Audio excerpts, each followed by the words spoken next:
Hey there, everybody. It's Rod with Pow Group. Welcome back on the Pursuit of Wealth, your home for MJ Stocks, crypto assets, news, and interviews. Today's Tuesday, February 6th. Hope you're doing awesome. And in this video, we're going to be discussing the MJ review on schedule for spring release here in Canada. We know that it's been a while now since the Fed said it's time for them to catch up with the MJ industry, and we know there's a ton of creditor protection filings and bankruptcies in the market here in Canada, and it's just a matter of time before there's change that needs to be done, right? We know that this can't go on forever, and the feds have said that it's time for them to catch up and support the industry, and we're finally starting to see that come to fruition, in my opinion. But after 5 long years, some would say that it's been 5 short years, but when it comes to the regulatory front, it definitely seems like a lifetime. But before we get to it, make sure to smash the like. It helps support me in the channel. It doesn't cost you anything. If you're new, you can subscribe, tick the bell, all that good stuff. You'll be notified on any future videos or when I go live. You can also give us a follow over on X, which is formerly Twitter.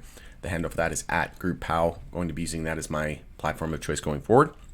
And it's also the best way for me to get real-time updates out to the community.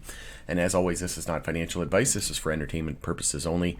And you should never buy or sell anything based on anything that I write or anything that I say. Everything I mention is just my own views and opinions. So here was the MJ Biz Daily article from Matt Lamers, Canada's MJ Law review on schedule for spring release. This is something I've been saying for a while now that has been kind of on the back burner, but it's been in the background, but it's been slowly worked on. And like I said, the fact that we're seeing, like the Fire and Flowers of the world, Ogens, all these big companies that no one would have thought, a few years ago that would be going and falling by the wayside and going belly up, is really starting to hinder the industry, and it's really starting to open some eyes of these regulators, in my opinion, because when there's companies that are just dropping like flies, right? If they're either filing for creditor protection, CCAA, or they're filing for bankruptcy proceedings, right? It's not good for the industry. It's not good for the economy. It's not good for the industry, and it's not good for these politicians as well who are looking to get reelected, right? Most of these politicians, Trudeau himself, I'm not to get political, but the reason why he was basically elected was because of his pro-MJ stance and his promises to legalize, which he did. So kudos to him for that. But at the end of the day, tons of people don't like him. I really don't care about politics whatsoever. As long as it's good for the MJ industry, that's all I wanted.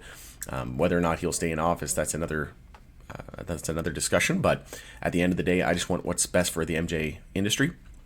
And whoever's willing to step up to the plate and support this amazing medicine of the future in this amazing industry, I welcome it with open arms. But this is something that I've been saying for a while now that could happen over the next few months, and time well with the other catalysts that we have going on, right? We know that the LPs, not only would they benefit from some improved regulations here in Canada with regards to excise taxes, packaging, labeling, marketing, advertising, etc., but they also will benefit from the German market, which is set to come online potentially April 1st by the looks of everything. So not only will they benefit from MJ Act review and improvements here in Canada, they'll benefit from Germany. They'll also benefit from a headline where we get rescheduling, or the Florida recreational ballot gets approved by voters and it gets enacted. If we get news that it's going to be enacted in 2025, that'll be huge. That'll be a headline that will spark buying pressure and momentum into these LPs because they're listed on U.S. major exchanges.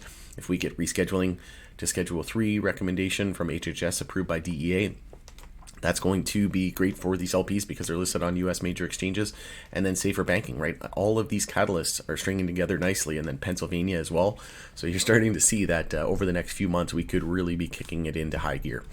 A panel of experts scrutinizing Canada's federal MJ Act is on schedule to release its review and recommendations this spring, the country's national regulator told MJ Biz Daily. And I've done this multiple times, mentioned it on multiple videos, that Tilray believes that eventually you'll be able to buy MJ products, think beverages and things like that, directly in a convenience store. So that would be huge for the industry as well. But excise tax is definitely really one of the, I would say, probably the biggest hurdle right now for the MJ industry that needs to improve.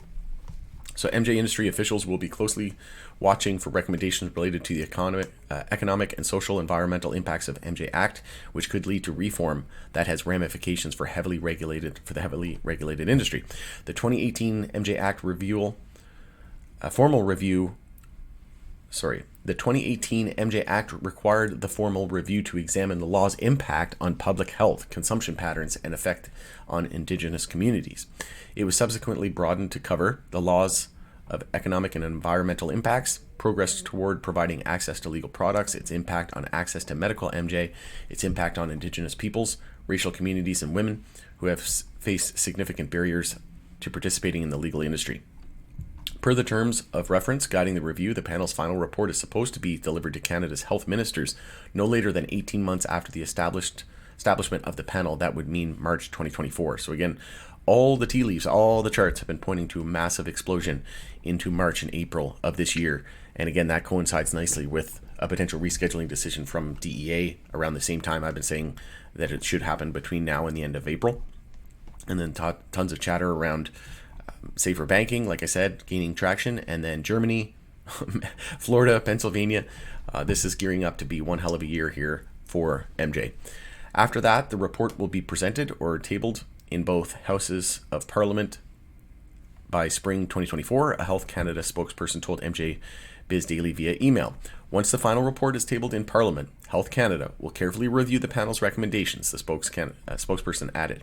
In October, the panel released its preliminary report outlining troubles plaguing the nation's MJ industry. A main message from the industry representatives was that, despite the growth of the legal MJ market, companies across the supply chain are struggling to realize profits and maintain financial viability, the report noted, right? Again, fire and flower going belly up. That was a huge head turner, right? And the fact that these companies are struggling to maintain financial viability and to achieve any kind of profitability is only going to entice and, to encourage is a better word, probably, the federal government and Health Canada to really get on board with the industry and start to, offer different incentives and just improvements to these regulations, because we know that it's heavily regulated. And if they can see, even the slightest improvement to excise taxes, companies still can't advertise here in Canada. So it's going to be, there's still a lot of growth, right? And it's going to be a very slow rollout, right? It's not going to be, they're not going to release all the shackles tomorrow, right? They're going to slowly release one shackle after another, and it'll be that crawl, walk, run incremental approach, right? But if we can get even the slightest improvement to excise taxes, that is going to be huge for these companies and their bottom lines. In the second phase of the review, the panel was tasked with working with provinces and territories to identify priority areas for action that might have implications for their respective jurisdictions under the MJ Act, as well as for business operating within the industry. Any advice from the panel could have major implications for regulated and illegal MJ operators, as well as companies still operating in gray areas throughout Canada, depending on the specific recommendations and whether the government commits to implementing them. The internal terms of reference guiding the MJ Act can be accessed here, so they give a link there. But if you're in Canada and you have connections, or you can reach out to your elected officials or your representatives in your area, let them know that we want change. Let them know that we want the industry to flourish, that there's too many things plaguing the industry right now. Obviously, all of the the companies going insolvent or bankrupt is definitely a major concern, and we can't have it, right? We need to support this amazing industry. It's going to create tons of jobs, tons of tax revenue. It's medicine of the future, literally the best industry in the planet, in my opinion.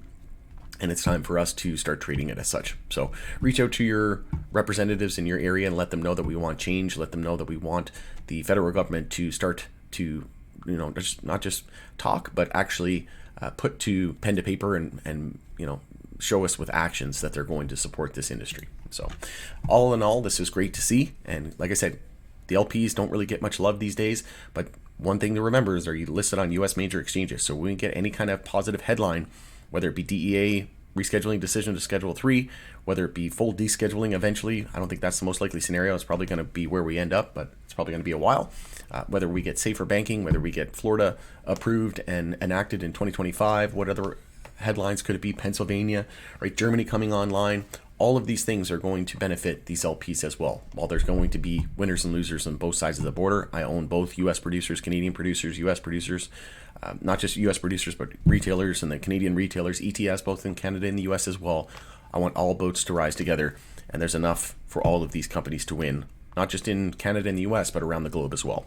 So going to end it there. It's Rod with Power Group. Thanks again for joining us on the Pursuit of Wealth, and we'll see you again on the next video.